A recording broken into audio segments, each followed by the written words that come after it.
நம் அண்ணன் சைமன் செபாஸ்டியன் அவர்கள் பாத்தீங்கன்னா தான் ஒரு ஆரிய மற்றும் RSS உடைய கைக்கூலி அப்படின்றத நிரூபிக்கிற மாதிரி நிறைய இடங்கள்ல செயல்பட்டு இருக்காரு. அது எல்லாத்தையும் நம்ம தோலுரிச்சு வீடியோவா போட்டிருக்கோம். இப்ப சமீபத்துல நேத்துக்கு என்ன நடந்திருக்குன்னு பாத்தீங்கன்னா, ரஜினிகாந்த் அவர்களுடைய வீட்டுக்கு போய் அவரை சந்திச்சது மட்டும் இல்லாம அவரு கூட இப்படி கை கட்டி வெக்கமே இல்லாம போஸ் கொடுத்து போட்டோ எல்லாம் எடுத்துட்டு வந்திருக்காருங்க. இவ்வளவு நாளும் மேடையில இவரும் இவருடைய தொம்பிகளும் ரஜினிகாந்த் என்னெல்லாம் வசப்பாடிட்டு இருந்திருப்பாங்க. வெக்கமே இல்லாம போய் அவர் கூட நின்று போட்டோ வேற எடுத்து வந்திருக்காரு. இது விஜய் அவர்களை கடுப்பேத்துறதுக்காக பண்ற செயல் அப்படின்ற மாதிரிதான் எனக்கு தோணுது. இதுல ஆச்சரியப்படுறதுக்கு என்ன இருக்கு? இது இவருக்கு புதுசா என்ன? இது மாதிரி அவர் நிறைய விஷயங்கள் வெக்கம் கெட்டு மானம் கெட்டு பண்ணிட்டு தான் இருக்காரு. அது மட்டும் இல்லாம சங்கின்ற வார்த்தைக்கு புது அர்த்தமும் புது விளக்கமும் அவர் கொடுத்துட்டு போயிருக்காரு. இது எல்லாத்தையும் பத்தி தான் நம்ம இந்த வீடியோல பேச போறோம். வாங்க வீடியோக்குள்ள போயிடலாம். நேத்திக்கு நம்மளுடைய சாட்டை துரைமுருகன் ஒரு பதிவு போட்டிருக்காரு. என்னன்னு பாத்தீங்கன்னா, சூப்பர் ஸ்டார் ரஜினிகாந்த் அவர்களை மரியாதை நிமித்தமாக சந்தித்த அண்ணன் சீமான். எவ்வளவு மரியாதையா சூப்பர் ஸ்டார்லாம் கூப்பிடுறாரு பாருங்களேன். இப்படி சூப்பர் ஸ்டார்னு மரியாதையா கூப்பிடுற வாயி இதுக்கு முன்னாடி என்னெல்லாம் பேசியிருக்குன்னு நம்ம பாக்கணுமா இல்லையா? பாப்போம் வாங்க. இந்த முண்டை வெண்ட கலப்ப ரஜினிகாந்த் தெரியுமா? சொல்லு, ஏதாவது தெரியுமா? சொல்லு, ஏதாவது எழுதணும். உன்னையெல்லாம் உங்க ஆத்தா கன்னிப்பால் விட்டு கொண்டு இருந்தா இந்த நிலமந்துக்காரா உங்க ஆத்தா சங்க அறுத்து போட்டுவோம். சங்க என்ன மராட்டிய மண்ண பிழைச்ச பிரதேச நாயி, கர்நாடகாவில் பிறந்த நாயி தமிழ்நாட்டில் வந்துகிட்டு ஒரு தமிழனை கைது செய்யணும், கட்சியை தரமணும். மொத்தா சங்க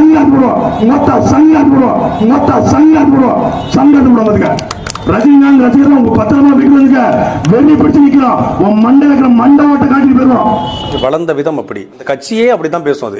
அது நாகரிகம் மற்றும் பண்பாடு பேசிதான் ஒருமையில பேசுவது, கேவலமாக பேசுவது, கெட்ட வார்த்தையில பேசுவது. இந்த கட்சியில நீங்க என்னத்தை எதிர்பார்க்க முடியும்? மருமகன் தனிச்சு ஒரு கொண்டாட்டி கட்ட ஊர்ல இருக்கிற கொண்டாட்டி பணம் கட்டி அமலாப்பா தாலி வந்து அத்தனை போய் தாலி ஆத்துக்கிட்டு இருக்கான். ஆனா கண்டிக்க வக்கில்ல உன் மகன் சௌந்தர்யா கல்யாணம் கொடுத்த கல்யாணம் கட்டி கொடுத்தது வந்து தாலி எடுத்து வந்து எவன் கூட இருக்கானே தெரியல. ஆனா கண்டிக்க வக்கில்ல உனக்கு.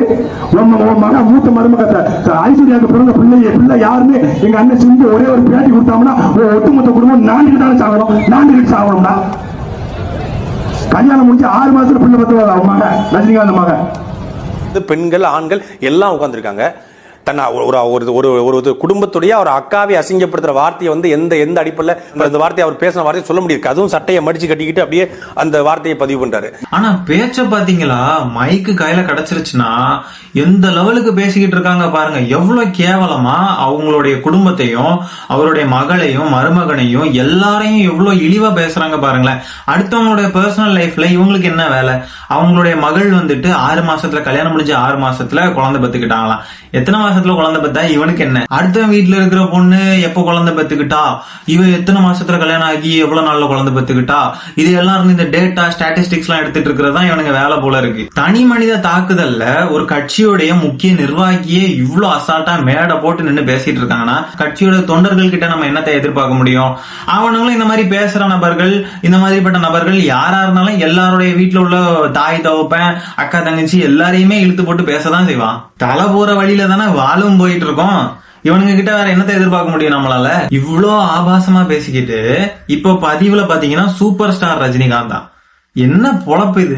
விஜய் அவர்களை எதிர்க்கணும் அப்படின்றதுக்காக ரஜினியுடைய காலை கூட நக்க ரெடியா இருக்கானுங்க இவனுங்களும் இவனுங்க கட்சிக்காரனுங்களும். மான தமிழனா மராட்டியனா இதான் கான்செப்ட். நீங்க வந்து மான தமிழனா மராட்டியன் கான்செப்ட் வைக்கும் போது ரஜினிகாந்த் அரசியல் வருவார். பாஸ் இருக்கு. ரஜினிகாந்த் வரும்போது அவர் ஒரு அரசியல் எடுத்து முன் வைப்பாரு. நான் 234 தனிச்சு போட்டியும் பிஜேபி கூட்டணியும் பாரு. ஸ்டாலின் அடிபட்டு ஒதுங்கிடுவாரு. ஸ்டாலினுக்கு அரசியலே இல்லை. மானத்தமிழனா மராட்டியனான்றதுதான் எங்க கான்செப்டே அப்படி இப்படின்னு சொல்லிட்டு பேசிக்கிட்டு இப்போ என்னன்னா அவர்கிட்டயே போய் கை கட்டி நின்றுட்டு இருக்கானுங்க. இந்த பதிவை பாருங்க. புலியும் கழுகையும் சேர்த்து போட்டு அப்படியே பின்னாடி ஒரு ஃபயர் விட்டுருக்காரு. எங்க கழுகுக்கு பின்னாடி இருந்து ஏதோ ஃபயர் வருது. அதாவது நாம் தமிழருடைய கூடாரம் காலி ஆயிட்டே இருக்கு இல்லையா? இந்த சமயத்துல ரஜினிகாந்த் அவர்கள் கூட போய் போட்டோ எடுத்து போட்டா விஜய் எதிர்க்கிற மாதிரி ஒரு நல்ல ஸ்ட்ராட்டஜியை நம்ம எடுத்து முன் வைப்போம் அப்படின்னு நினைச்சிட்டு போய் பண்ணிருக்காரு. இதெல்லாம் ஒரு ஸ்ட்ராட்டஜி. வெக்கங்கிட்ட மானங்கிட்ட ஸ்ட்ராட்டஜி பண்ணிட்டு இருக்காரு உங்க நொன்ன. ஆனாலும் சாட்டை துரைமுருகன் ஐயோ வாந்தி எடுத்ததை அப்படியே எடுத்து மறுபடியும் நக்கி சாப்பிட்டுக்கிட்டு இருக்கான். சரி, இப்ப புலியும் கழுகையும் வச்சு போட்டோ போட்டுட்டு இருக்கானுங்கல்ல. கொஞ்ச நாளைக்கு முன்னாடி பிளாஷ்பேக் போட்டு போனீங்கன்னா புலியையும் யானையையும் வச்சு கனவு கண்டுகிட்டு இருந்தானுங்க இந்த கும்பல்லாம், இந்த தற்கொலை தம்பிகள்லாம். அந்த கனவு வெறும் கனவா போனதே அப்படின்ற மாதிரியே போயிருச்சு. இங்க பாருங்க, 6ஆம் தேதி ஜூன் 18ஆம் தேதி, அதுக்கப்புறம் 1ஆம் தேதி ஜூன் 18ஆம் தேதி போட்டிருக்க 2 பதிவுகள். விஜய் போல ஏன் ரஜினி இரவில் தூத்துக்குடி போகவில்லை? பகல்ல போனதுக்கே யார் நீங்கன்னு கேட்டாங்க. இரவுல போயிருந்தா ஏதோ பஸ் ஸ்டாண்ட் பைத்தியம்னு அடிச்சு விரட்டியிருப்பாங்க. ரஜினி அவர்களை பேசின வார்த்தைகள். துரைமுருகன், ரஜினி ஒரு மாவீரன், அவரை தேவையற்று விமர்சிக்காதீர்கள் பொன்னார். சாதா காக்காவை திட்டுனா அண்டங்காக்காவுக்கு கோவம் வருது. அதாவது ரஜினிகாந்த் அவர்கள் இவ்வளவு நாளும் சாட்டை துரைமுருகனை பொறுத்த வரைக்கும் சாதாரண காக்கா, இப்போ கழுகாயிட்டாரு. வாவ், ஒரு வெற்றிடம் இருக்கிறது. சுடுகாட்டுல கூட நிறைய வெற்றிடம் இருக்குது. வெற்றிடம் இருக்குது, வெற்றிடம் இருக்குது. என்னத்த வெற்றிடம் இருக்குது? நீ தலையில தண்ணி விடி ஒரு படம் ஓடாது. அது வாய்ப்பு இல்லை ராஜா, அது வாய்ப்பு இல்லை. இது உங்களுக்கு நீங்க அமைதி, பீஸ், அமைதி. சொற்ற போட்டு இமயமலைக்கு போறதை விட்டுவிட்டு இந்த வேலை உங்களுக்கு வேண்டாம்னு நம்ம சொன்னா கேட்கறது இல்ல. ரஜினிகாந்த் கூட நீ படாடுறா, அது கூட பரவாயில்ல. அவன் இருந்துட்டு போன நாற்காலி மராட்டிய நீ பச்சை தமிழ் என்ன தெரியுமில?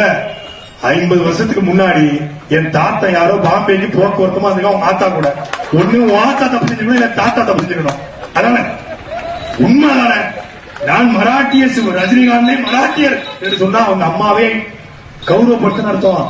மராட்டி ரஜினிகாந்த் நீ தமிழ்னு சொன்னா அவங்க அம்மாவை நீ அசிங்கப்படுத்துவதாக அர்த்தம். அடுத்தவன் அம்மா, அடுத்தவன் தாத்தா, எங்க தாத்தா, எப்ப பார்த்தாலும் சும்மா இந்த தாத்தா அம்மா அப்படி இப்படின்னு சொல்லிட்டு குடும்பத்தை பேசுறதையே ஒரு பொழப்பா வச்சுக்கிட்டு இருக்கானுங்க இந்த பைத்தியக்காரனுங்க.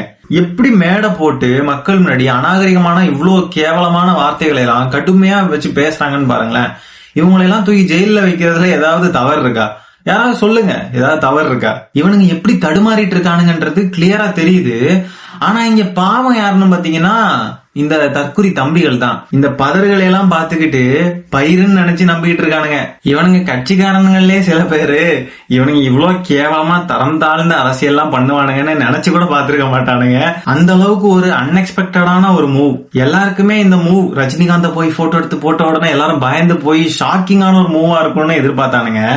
ஆனா இங்க எல்லாம் நமக்கு இது ஒரு காமெடியான ஒரு மூவாவும் ஒரு என்டர்டைன்மெண்ட் டூலாவும் ஆகி போச்சு இவங்களுடைய இந்த மீட்டிங். இவங்களுடைய மீட்டிங்னு சொல்றதை விட இவங்களுடைய சோ கால்டு ஸ்ட்ராட்டஜி, பா பயங்கரமான ஸ்ட்ராட்டஜி.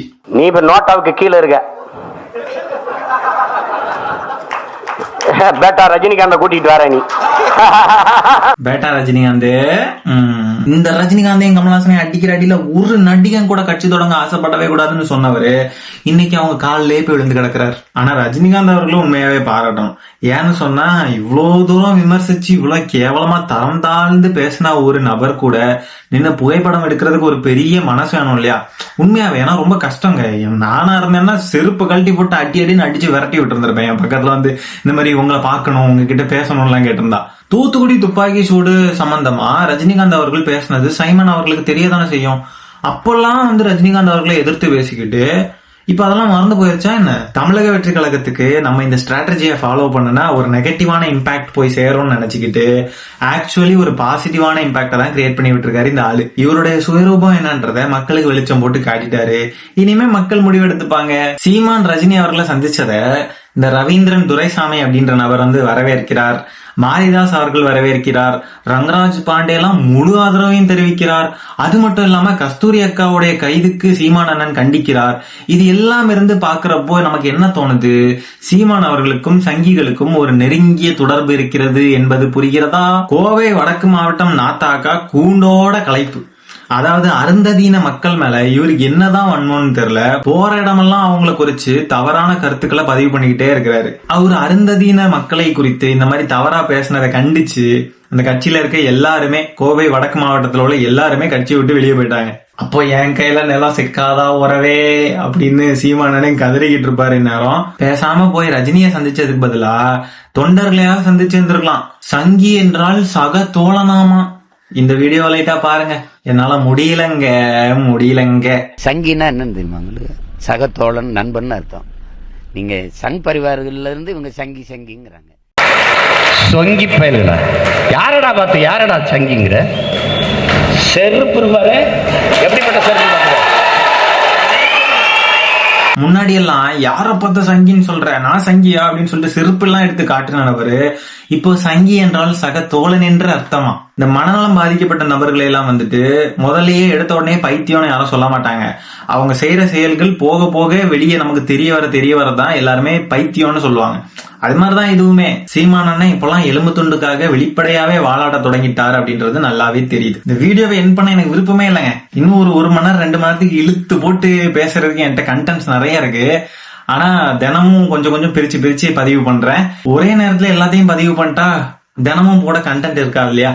அதனால நம்ம ஒவ்வொன்றா பண்ண வேண்டியதா தான் இருக்கு. சரி மக்களே, இந்த வீடியோவை வேற வழி இல்லாம என் பண்ணிக்கிறேன். இந்த வீடியோல நம்ம பேசிருக்க பத்தி உங்களுடைய கருத்துக்கள் என்னன்றதை கமெண்ட்ல பதிவு பண்ணுங்க. மீண்டும் அடுத்த வீடியோல சீக்கிரமா உங்களை சந்திக்கிறேன். அது வரைக்கும் டாடா பை, டேக் கேர்.